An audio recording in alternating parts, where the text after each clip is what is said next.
ሰላም ሰላም ቤተሰቦቼ እንዴት ናችሁ? ሁሉ ሰላም፣ ሁሉ መልካም ባላችሁበት ሰላማችሁ ብዝት ትርፍርፍ ይበልኝ ያልኩኝ ዛሬ መጥቻለሁ በአዲስ ቪዲዮ ማለት ነው ውዶቼ ማለት ነው። ዛሬ የሄርሜላን የደረሰኝን መረጃ በሙሉ አሰማችኋለሁ ማለት ነው። ሄርሜላ ክስ ሊመሰረትባት ነው። ማን ነው የሚከሳት? ባሏ ማለት ነው። ባሏ ነው የሚከሳት። ምክንያቱም ደግሞ እንዳለ ድምጹን ምናምን ነገሮች ያሉትን በሙሉ አሰማችኋለሁኝ ማለት ነው። የተነገረኝንም በሙሉ ማለት ነው። በመጀመሪያ ደረጃ ትላንትና ባየሁት ቪዲዮ ትላንትና ቪዲዮ አልሰራውም ሰሞኑ ትንሽ ጠፍት ብያለሁ። ኦልሞስት ወደ 3 ቀን ሆኖኛል። ያው ጠፍቻለሁኝ። አሁን ግን ተመልሻለሁኝ እና ትላንት ቪዲዮን አይቻለሁ። ከትላንት ወደ አብርሽ በቃ ሄርሜላ ከህይወቱ እንድትወጣ ነግሯት፣ በማግስቱ ግን እሷ እንደምታፈቅረው እና በቃ እሷ እንደምትፈልገው ስትነግረው ምንም አይነት እንትን አላለም። ለምንድን ነው እሱ ከሄርሜላ መራቅ ያልቻለበት ምክንያት ምንድን ነው? ለምንድን ነው ከሄርሜላ መራቅ ያልቻለበት ምክንያት? አንደኛው ጥያቄ ይሄ ነው። ሁለተኛው ነገር ደግሞ ለሄርሜላ ይሄንን ቆርጣችሁ አድርሱልኝ። ሄርሜላ ባለቤትሽ ዮኒ ሊከስሽ ነው። ባለቤትሽ ዮኒ ሊከስሽ ነው። ገባሽ? ሊከስሽ ነው። ምክንያቱም ከጋብቻ ላይ ጋብቻ ረግጠሽ ነው የሄድሽው ደግሞ ለስራ ብለሽ እንደሄድሽ ነው የሚያውቁት ቤተሰቦችሽም ባለቤትሽም። አንቺ ግን እዚህ ከአብርሽ ጋር ሌላ ዓለም ውስጥ ገብተሻል። የሄድሽው በትምህርትሽ በተማርሽው አካውንታንት መሰረት ስራ ለመፈለግ ወደ አዲስ አበባ እንደሄድሽ ነው መረጃ የደረሰኝ ማለት ነው። አካውንቲንግ እንደተመረቅሽ ሰምቻለሁኝ። ስራ ለመፈለግ ነው ይሹ። አንቺ ግን ከአብርሽ ጋር አሸሼ ገዳሜ እያልሽ ስለሆነ የተለያዩ ማስረጃዎችን ስለያዘ ባለቤትሽ ይከስሻል፣ በህግ ትጠየቂያለሽ ማለት ነው። ምክንያቱም ከባለቤትሽ ጋር ያለሽን የሰማንያ ውል ሳታፈርሺ ከባለትዳር ወንድ ጋራ እየማገጥሽ ስለሆነ ማለት ነው። አሁን ከአብርሽ ጋር እየማገጥሽ ነው፣ ሀራም ነው እየሰራሽ ያለሽው። የእውነት የምሬን ነው የምልሽ፣ የምሬን ነው። እንደዛ ነው እያደረግሽ ያለሽው። እና ደግሞ አብርሽ ደግሞ እንዴት ነው ግን አንዳንድ ወንዶች ግን በዚህ አጋጣሚ እስኪ ልናገር፣ ቆይ እንዴት ነው ቆይ እናንተ ግን የእናንተ ፍቅር ጉንፋን ነው እንዴ? በደቂቃ ለስንት ዓመት አብራችሁ ስትኖር የነበረችውን ፍቅረኛችሁ ወይም ሚስታችሁን ጥላችሁ ሌላ ሴት ስታገኙ በደቂቃ ተገልብጣችሁ የምትሄዱት? ቆይ ወንዶች ጉንፋን ነው እንዴ እናንተ የሚይዛችሁ ፍቅር በደቂቃ የሚይዛችሁ?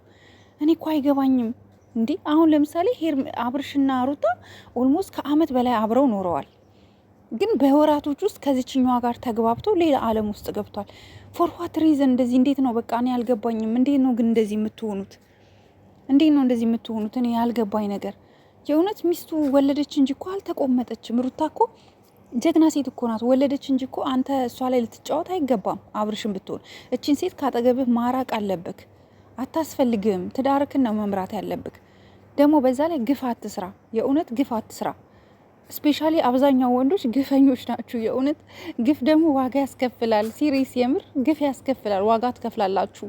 የዛሬ የሆነ የተመቸ ነገር ምናምን ልታዩ ትችላላችሁ። የሆነ በህይወታችሁ ደስተኛ የሆናችሁ ሊመስላችሁ ይችላል። ግን ሰው ሲያዝንባችሁ፣ ሩታ አሁን ታዝናለች። ሰው ሲያዝንባችሁ ጥሩ አይደለም። የእውነት ሰው ሲያዝን በጣም ብዙ ውስጡ በጣም በብዙ ነው ስሜቱ የሚጎዳውና ያ ነገር ደግሞ እናንተ ስለተመቻቻችሁ ጎታችሁት የምትሄዱት ሰው በውስጡ እናንተ ላይ ሲያዝን ያ ሰው የሆነ ሰዓት ላይ ዋጋ ያስከፍላቸዋል።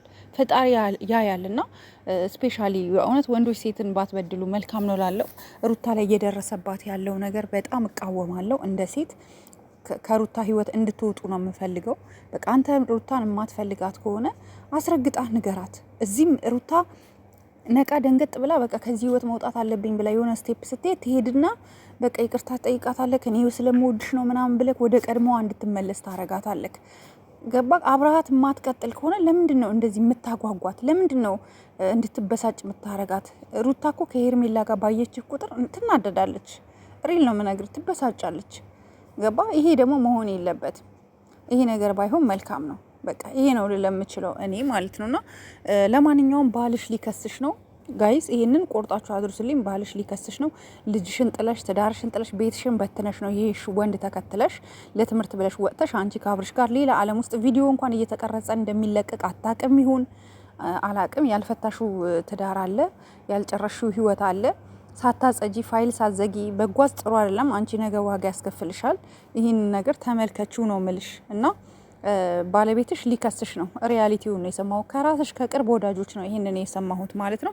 ስለዚህ ሁላችሁም ሴት የሆናችሁ በሙሉ የሴትን ልጅ ጉዳት ማለት ሴት ልጅ ተጎታለች ብላችሁ የምታምኑ በሙሉ ሁላችሁም ከሩታ ጎን እንድትሆኑ እፈልጋለሁ። ከሩታ ጎን ሩታን ልትመክሯት፣ ሩታን አይዞሽ ልትሏት ይገባል፣ እንደ ሴት ማለት ነው። እና እኔ በሚደረግባት ነገር ሁሉ በጣም ነው የምቃወሙ። ሄርሜላን በጣም ባገኛት እኔ እውነት ምን እንደማረጋት እኔ ነበርኩኝ የማውቀው። በጣም ነው ደሜን የምታፈላው።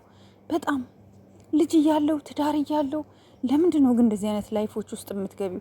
የእውነት ሲቻል እኮ ህይወት የጀመረ ማለት ከሌላ ሴት ጋር ሪሌሽን የነበረው ወንድ ከሆነ ሳታጠኝ ራሱ ዘው ብሎ መግባት እንኳን ይከብዳል። አይደለምና ልጅ ያለው ወንድ ማለት ነውና በህይወታችሁ ዋጋ የሚያስከፍላችሁ ነገር አታድርጉ ነው የምለው።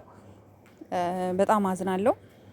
ትላንትና እንደዛ ከትላንት ወዲያ በቃ ከህይወታችን ውጪ እኔ ራሴን ህይወት ልኑር ብሎ አባሮ፣ ትላንትና ግን እሷ አፈቅርሃለሁ ስትለው አብሯት ነበር አሸሼ ገዳሜ ሲል የነበረው አቶ አብርሽ አላማ ራሱ ምን እንደሆነ እኔ አላቅም፣ የእውነት አላቅም። እና ጋይስ ለማንኛውም በጣም ጠፍቼ ስለነበረ ላይክ፣ ሼር፣ ሰብስክራይብ አድርጉ።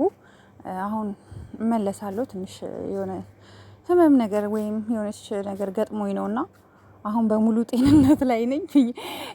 ጤናዬ አልተመለሰም፣ ግን በሙሉ ጤንነት ላይ ለመመለስ እየተፈራገጥኩኝ ነው። እመለሳለሁኝ፣ ኢንሻአላህ እመለሳለሁኝ፣ እሰራለሁኝ ዩቲዩብን ማለት ነው። እና እንገናኛለን። ከዚህ በኋላ እሰራለሁ፣ አልጠፋም። ወዳችኋለሁ። ላይክ፣ ሼር፣ ሰብስክራይብ አድርጉ። ባይ ባይ።